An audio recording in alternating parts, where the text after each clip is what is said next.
Olá, eu sou o pastor Elianai Batista e este é o Graça Cast, um podcast no qual vamos conversar sobre livros edificantes.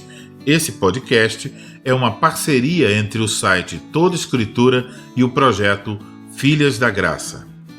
Olá, eu sou a Samara do Filhas da Graça. Vamos começar o Graça Cast com a série na qual vamos conversar sobre o livro Reformando o Casamento. Reformando o Casamento é uma obra de Douglas Wilson publicada pelo CLIRI, Centro de Literatura Reformada. Encorajamos você a acompanhar essa série e a ler o livro. Para este 7º episódio, temos uma pergunta relacionada ao primeiro capítulo do livro.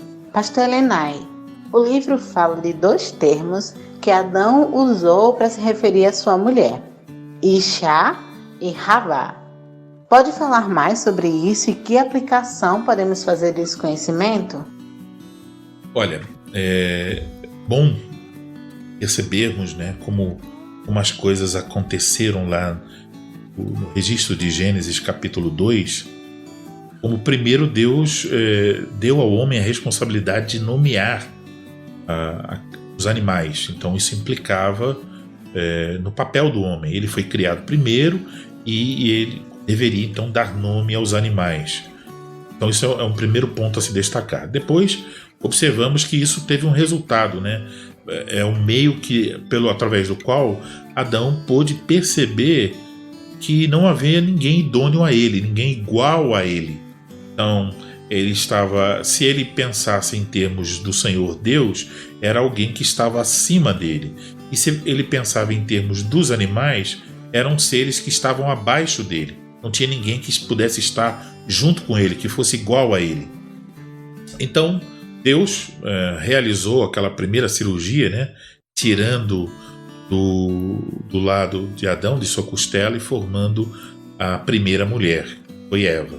O Senhor Deus cria a mulher a partir da costela de Adão, então ela é tomada de Adão, ela é feita dele, a partir dele, então ela por assim dizer, vem dele, então já cria essa questão da dependência, Ela tem a sua origem nele, está ligada a ele, até a ponto dele dizer, ela é osso dos meus ossos e carne da minha carne. E aí, ao vê-la, Adão diz essas palavras que eu acabei de mencionar, e aí diz que ela vai ser chamada varoa, porquanto do varão foi tomada. O termo que ele usa para varão é ishi, homem, varão, ishi, mulher, varoa, Ishá. Então veja a relação dos nomes. O nome dela já fica vinculado ao dele. Não é um nome diferente, totalmente diferente do dele, mas é um nome que tem vínculo com o dele. Homem, no português, homem e mulher são palavras bem diferentes, mas aqui não. Ishi, Ishá, tem esse vínculo. Os 2 nomes têm a mesma raiz. E ela é chamada de Ishá porque ela foi tomada do varão, ela foi tomada do homem, Ish. Então, ela procede dele. O segundo nome, Havá, ele é dado no contexto que Eva teve filhos. Então, porque ela é a portadora de vida, ela gerou filhos. Então, ela é chamada de Havá, que em português nós dizemos Eva, Então, Havá é o nome hebraico. Então, note o seguinte, o primeiro nome, Ishá, ele revela a dependência do homem. A mulher é dependente dele, ela foi tomada do homem. E o segundo nome, Havá, ele revela a dependência que o homem tem da mulher. Por quê? Porque todo homem vem de uma mulher. Os meninos todos, os primeiros, Caim e Abel, de quem eles vieram? Eles vieram de Eva. Então, cada esposa, ela é por um lado a mulher de um homem e ela por outro lado é a portadora de vida.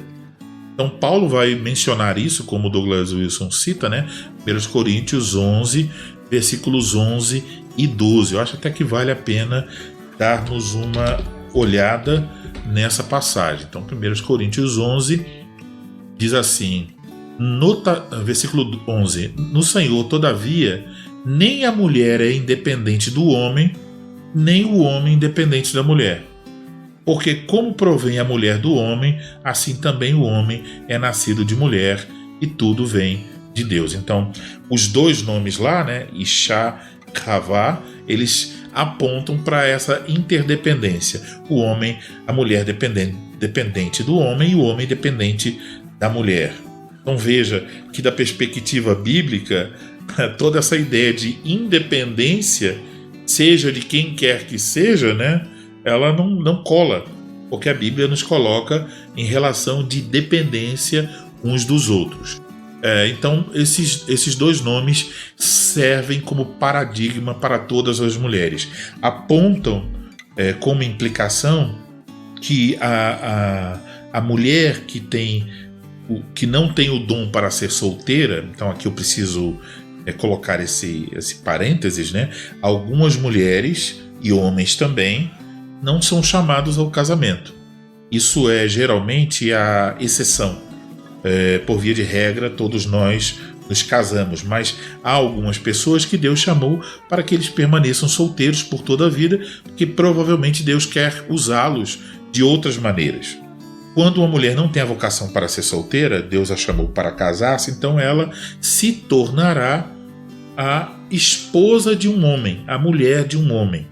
E se Deus também deu a ela outra vocação, que é a vocação de mãe, e aqui de novo eu tenho que abrir um parênteses, Deus não deu a vocação de mãe a todas as mulheres casadas, e também por causa dos seus planos, sua vontade, dos seus decretos. Então, talvez ele queira usar o casal em determinados serviços, né? Ele pode não dar filhos, mas se ele der filhos, se cumpre cabalmente aqui essas duas palavras. Ela tanto é a esposa de um homem, quanto ela é a portadora de vida. Isso aponta para a dignidade da mulher, para o valor da mulher enquanto esposa e enquanto mãe. Eu acho que uma passagem que vai resumir isso é lá a passagem de Tito. Em Tito capítulo 2, ele está procurando mostrar como pessoas alcançadas pela graça de Deus devem viver. E aí ele diz que as mulheres mais velhas, alcançadas pela graça de Deus, elas deveriam preencher certas qualificações, e que uma delas é que elas deveriam ser mestras do bem. E elas deveriam ensinar as mulheres mais jovens, as mulheres recém-casadas, a quê? Aí diz: amarem ao marido e a seus filhos, a serem sensatas, honestas, boas donas de casa, bondosas, sujeitas ao marido, para que a palavra de Deus não seja difamada. Acho que aqui está a implicação desses dois nomes. Pastor, só uma questão sobre esse texto de Tito, quando ele diz que as mulheres mais velhas devem ensinar as mais novas a amar seus filhos e seus maridos. No caso, esse texto está querendo dizer que todas as mulheres devem amar o casamento e devem amar a maternidade, é isso? Esse deve ser um desejo que deve estar em todas as mulheres? Muito boa essa pergunta, Samara. Sim, esse desejo deve estar em todas as mulheres. Eu acho que, a menos que Deus não queira dar a ela filhos. Então, talvez ele tenha outros planos para esse casal específico. Mas, via de regra, sim. A Escritura vai falar, por exemplo, na carta de Paulo a Timóteo, sobre o papel da mulher, e vai dizer que ela salvar-se-á dando à luz a filhos. Isso quer dizer que, como uma mulher salva, um dos frutos dessa salvação é que ela cumpre o papel que Deus deu às mulheres de modo geral, isto é, gerar filhos. Então, infelizmente, a cultura reduz isso como se fosse quase que uma vergonha a mulher querer ter filhos, quando, na verdade, a Bíblia considera isso como uma grande bênção. Então, por exemplo, abrindo o Salmo 127, 128, os filhos são apontados como uma herança, uma riqueza que Deus dá a alguém. Então, se Deus dissesse para você, não é você, Samara, para qualquer pessoa que está ouvindo, se Deus dissesse a qualquer pessoa que está nos ouvindo: olha, eu quero enriquecer você, quanto você quer? Você quer R$100? Você quer R$1.000? Você quer 10.000? Você quer mais? Ele não faz isso, mas se ele fosse fazer, nós diríamos: ah, Senhor, manda mais. Mas Deus diz que os filhos são uma bênção e parece que é a única bênção que nós dizemos. Não quero não.